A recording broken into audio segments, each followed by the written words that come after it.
You're watching KHQA Overtime with Chris Dewar. Brought to you by Con Communications. Well, good evening, Tri-States, and welcome into Overtime. 30 minutes of all the best from around the area and nationally as well. Well, chalk up another Saturday to clouds and rain, as it seems to, or I seem to talk just as much about weather as I do sports anymore, but you know, we're getting to that time where maybe we'll get some warm weather. But in between threatening skies, we had baseball, softball, and soccer to take care of with some high-profile matchups along the way. Now, that includes QHS Baseball, who welcomed arch nemesis Rock Island to town this afternoon, looking for a sweep in the twin bill against their WB6 foe. We'll take it out to Game 2 of this one. As I mentioned, kind of misty, cloudy conditions all day, Game 2 of this doubleheader. We'll go to the top of the third. We are tied at 1 apiece, and Rocky is going to break out into a lead right here. The single to left field would plate a run, but check out the defense by the Devils. The throw comes into home. Andrew Hugenberg behind the plate, heads up play. He goes down to second base and gets the runner trying to stretch it into two bases. 2-1 Rock Island, but a great play there by Mr. Hugenberg. Now it's 3-1 Rock Island at this point, bottom of the fourth. Hugenberg, again, is going to do it with some offense. Reaches on a throwing error, and that brings Ben Merrow home, and QHS down 3-2 at this point to Rock Island in the bottom of the fourth. Mason Fairley, though, had himself a great day on the mound. When Rock Island was threatening the late innings, he kept the Devils close. He had a strikeout here in the sixth and would strand the bases loaded in the sixth as well to keep it a one-run game. 2 strikeouts in the seventh. Climbs the ladder right there, and then how about another one? He just says, come and get it. Rocky can't handle it. Blows him away with a fastball.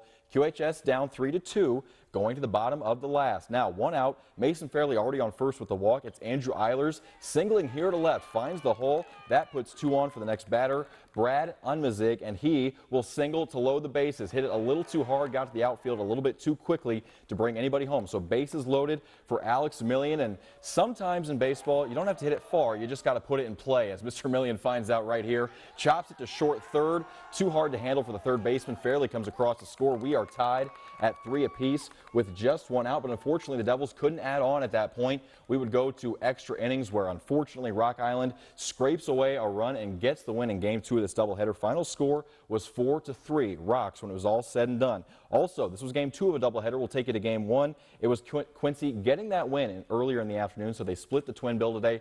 Andrew Eilers goes the distance on the mound and gets the win. Great afternoon for him. So QHS splits with Rocky 1-1 as they take Game 1. Final score was 3-2. Other baseball to tell you about: Western, a pitcher's duel today with North Green. Jake Walsh, how good was this guy? 8 strikeouts, held the opponents to just a run on the day. 2-1 winners for the Wildcats there. Also, Illini West playing 2 against Monmouth Roseville. Game 1's final score 10-7, and a lot of runs came home in the second one, but unfortunately more bad news for the Chargers. 12-11 as Monrose takes a pair of games in Carthage this afternoon. Also had some soccer to tell you about. QHS tournament out at Flynn. This is the early bird game. QND and Edwardsville, 2 very strong teams, of course. And early on, QND with a handful of chances in the opening half, but couldn't capitalize on anything. They're actually at a deficit right now, 1-0, approaching halftime. But you see the corner. It ends up a diving save here for Edwardsville. Just barely caught the end of it right there, but that's kind of the half it was for QND. But second half, down 1-0. Here comes Jordan Frericks, gets away from the defender. First shot doesn't go. Rebound is kicked on home as Miss Frericks ties the score, the equalizer, about 4 minutes into the second half. 1-1. Take one more look at it as Frericks gets past her defender, takes a great shot. Good save by the keeper, but couldn't corral it. Frericks capitalizes on the second chance. We are tied at 1 apiece. QND had some late chances. Final minutes here. Corner kick wouldn't quite go, as QND would settle for a tie with Edwardsville in this game. Great game, 1-1 when it was all said and done between the Raiders and Tigers. So again, the QHS tournament would come down to a tiebreaker, as in the first game of the day, actually QND's second game of the day, they would beat Fort Zumwalt North 2-1 as Frericks and Cassidy Foley get the goal, as 1-1 was your final against Edwardsville in the tie. And now in their second game of the day, QND took on Fort Zumwalt North and beat them 2-1 as Frericks and Cassidy Foley get the goals in that one. And QND wins the QHS tournament, wins the tiebreaker over Edwardsville based on fewest goals allowed. Edwardsville allowed 3 and QND allowed 2. So the Lady Raiders are your QHS tournament champions. Not such great news, though, for the Lady Devils. 1-0 they fell to Richwoods in their only game today at the tournament. Other soccer to tell you about in Illinois girls action: it was Jacksonville Jacksonville winning a tournament over in Missouri, taking a shutout over Barstow 1-0, and then a great win over Waynesville 2-1. That one came down to penalty kicks. So Jacksonville wins their tourney. And in Iowa boys action, Fort Madison played 2 today. Iowa Mennonite gets the best of them, but they are a very strong team. 7-0 for the Bloodhounds there, and Cedar Valley would shut them out in the second game of the day, 4-0. When it was all said and done. Well, we are just getting started here on Overtime. Plenty more coming your way after the break. We'll take you through all the day's softball action, national and college headlines as well. Stay with us. You're watching Overtime.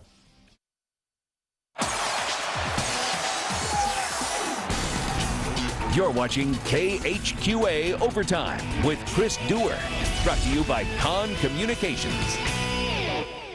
And welcome back into Overtime, everybody. We return to the diamond now for the day's softball action, so we'll catch you up on some of the scores to start with. In Illinois, it was Liberty over Calvary today. Final score was 7-2 in that ball game. Sydney Barnard, great day, 2 for 3, a pair of RBIs in that one, in a 7-2 win for the Lady Eagles. Also, Macomb and Brown County, they played 2 today. This their game 2 score. Final there was 11-7. And now we'll take you to game 1 of this doubleheader. Early on, Brown County up 3-2 in the top of the 5th here, and they were going to add on. Bree Learhoff hooking a double inside the line to left. Good piece of hitting right there as Vanessa Markert comes home to score.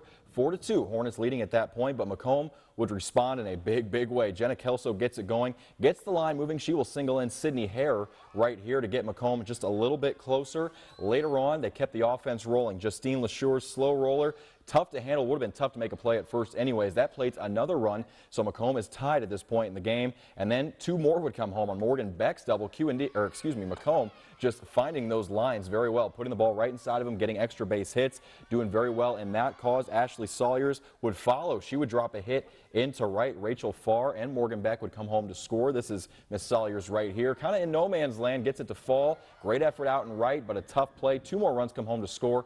Bombers would go up by 7 at that point, 11-4. But Hornets looking to rally. They made this one interesting in the top of the last. Bree Learhoff once again, 2 RBIs here as Markert and Emily Hendricker come home to score. 11-6. Macomb leading at that point, but that is as close as Brown County would get. The Bombers get a win in game 1. Final score there was 11-6. But this game certainly had a deeper meaning that went well outside the chalk lines. Both teams in Macomb today were playing in support of a not so well-known cause, but with the efforts of one Macomb senior, the word is out and stronger than ever, it seems. It goes to show that when you embrace a challenge, great things can happen.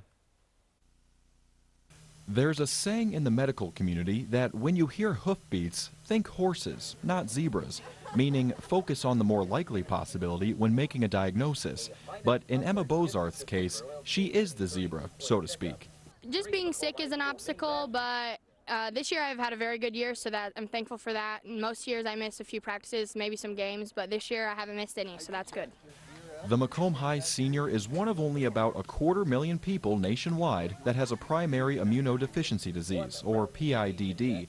Caused by defects in the body's immune system, it makes her more susceptible to illness and requires plasma treatment every 3 weeks. So, just like the zebra is unique for its stripes, this is where Emma has her stripes. She faces challenges in everyday life, but that's where softball comes in. Softball's always been my go-to.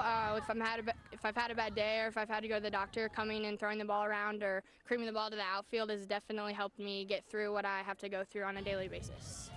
For the 4th straight year, Emma has turned her love for the game into awareness for PIDD with the theme of, you guessed it, zebra stripes. The Bomber community joined Emma on Saturday in raising awareness for a good cause. We are very grateful and blessed to have this community behind us, and we're thankful for everything that they're doing because we feel that what the immune deficiency did for us is something that we want to do back for the next patient down the road who needs help. And with each year, support has grown. Emma and her parents have used softball to reach out to others. 16 years ago, we thought we were the only ones that ever had this. Now we know of probably at least 9 or 10 people just in the tri-state area who have the same condition. And once Emma extended a hand to those in her immediate surroundings, she went even further. I'm the part of the Immune Deficiency Foundation National Teen Council, so I get to fly all over the United States to mentor children and help them not be scared and know what they have to deal with day to day. Emma just wants to help those little kids, especially the children are what's her main focus. She knows what she's been through. She's put her name on it. She owns what this is, and she just wants to help other people through it. That includes kids like Ryan, who made the trip from Peoria today to meet the girl just like him. Emma is sending the message that although the condition is rare, you're definitely not alone. We're very proud of her, and we're glad that everything's okay, and we hope that every other little sick kid along the way can get the same help Emma has. Emma has never backed down from what makes her unique, and it's amazing what her determination has done for others. Some people are scared to tell people what they have. They think they'll feel different, but I'm very open. I like people to know what I have, and I want to raise as much awareness as I can. Everybody has stripes in one way or another, and Emma Bozarth wears hers with pride. And what a cool story that is. Emma also told me that she's written 2 children's books and mentors kids, as she mentioned in that story, and is continuing her softball career at Culver Stockton. So going to keep getting the word out, and that is just an excellent, excellent story and a big inspiration to us all. And congratulations to the organizers of the event today. Great turnout and a lot of money raised in the process, and that really is what it's all about. Had some more softball to tell you about. Quincy University drops 2 today to Drury.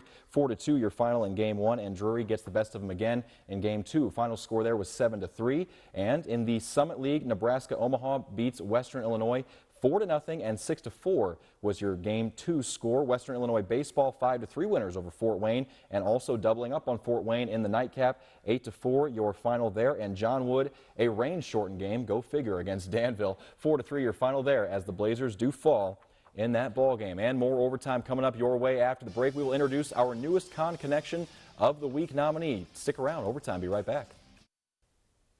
Well, this is the time on Overtime where we unveil our latest Con Communication Connection nominee for the month of April. Now, here's how it all works. We put up 4 outstanding sports couplings for you to view, and at the end of the month, you get a chance to vote for the best of those 4. And as an incentive to vote, anyone who participates in the process becomes eligible to win a prize package from Con Communications. So pretty simple, and that's the name of the game in our connection this week. Kaylee Kuhlman making it look simple for Blue Devils soccer. This was last night against Edwardsville. You'll see her come in, take this pass from the 25-yard line, gives it a boot in the final minute of the first half, and she finds the back of the net. Somehow, that is just a perfect kick.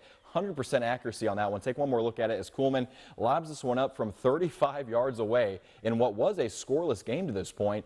Gets it to go, places it perfectly. A foot longer, that one hits the crossbar, a foot shorter, and the keeper probably has it. So Kuhlman puts her team on top with that goal, and that is our latest connection for the month of April. Yeah, I don't know how she did it either, but a great play nonetheless. And we'll show you the other ones we have from this month, our other nominees. So, of course, we have Kaylee Kuhlman tonight from Quincy High School. You may remember back to earlier in the month, we had Austin Hardy and Paxton Harmon both hitting home runs in their game for West Hancock. That was our first week. Caleb Bradshaw hit his own home run in week 2 for Griggsville Perry. That earned a connection as well. And last week, Marcus Knight of Holy Trinity up in Iowa with the golden goal against Iowa Mennonite. Such a huge game for them, and Marcus Knight with a very nice goal in that one. So there is your 4 nominees for the month of April, and you'll be able to vote on your favorite and possibly win that prize package very, very soon. Real quickly, I want to tell you some NFL news. Of course, the draft wrapped up tonight. James Vandenberg of Keokuk, Iowa, and of course the former University of Iowa quarterback, he signed a free agent contract with the Minnesota Vikings after the draft concluded. So he is now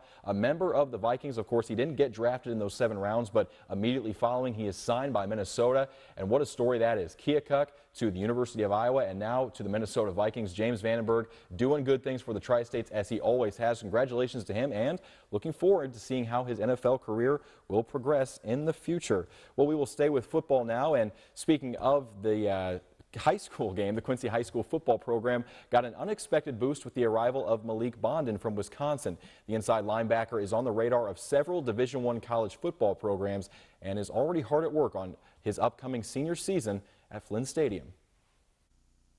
Well, of course, I'm trying to get that ball out of their hands every single time, run through them. The neat thing with him is knowing that just being around him, there's just this quiet confidence, you know, and I think when you've been around some really good players, and we've got, you know, Malik Robbins is that way for us. It's just that, you know, they're good and they know they're good, you know, and they're not boisterous about it. They're not, it's just a business-like approach, and that's what he's shown me thus far. And like I said, I'm just excited just to work with him. I know he's an outstanding young man, and comes from a great family. So just excited to have, you know, the family in our community, and certainly excited to have him part of our football program.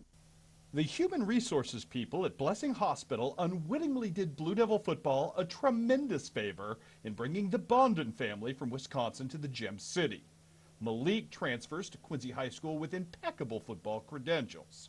The inside linebacker finished third on his Sun Prairie squad with 77 tackles as a junior, helping his team go undefeated during the regular season and reach the Wisconsin Division I state title game. And Division I colleges, most notably North Dakota, which has offered a scholarship, are certainly sizing up this enticing prospect. That is something I've always wanted to do as a kid. Hopefully, I can go to a BCS school, but you know, if anything happens, I just want to play football in college and get an education through football. It wasn't a process for us. It was one day open up my email and wow, we have a new student that's coming in. But knowing that, just sitting down with him and just kind of being empathetic with him, knowing that, gosh, you know, I don't even know what to say. I mean, I'm excited to have you, but I only can imagine what you're going through, you know, leaving all your friends behind. And, you know, one of the things that's neat for him and he had brought up was that, you know, his exposure now doubles, you know, the schools that are already looking at him, but now our contacts and the people that obviously are going to have interest in him because of his abilities and his ability to get it done in the classroom. For the kids here, which is one thing I like, they all like to work hard, and I'm on that train as well as they are, so I'm working hard with them, and we're getting in the weight room every day almost, so that's a good thing. You look at a varsity career, you know, when you've got that playoff experience and you go 3 or 4 games into the playoffs type thing, I mean, those are games that's experience that's gained, and I think that's something that he certainly has done, and he's part of, you know, he's used to winning. I think that's something that we definitely want to, you know, continue to take that next step, like you said, and get back to the postseason, and you know, having him around and playing a huge impact for us next season, that's definitely going to help with the experience that he's got thus far.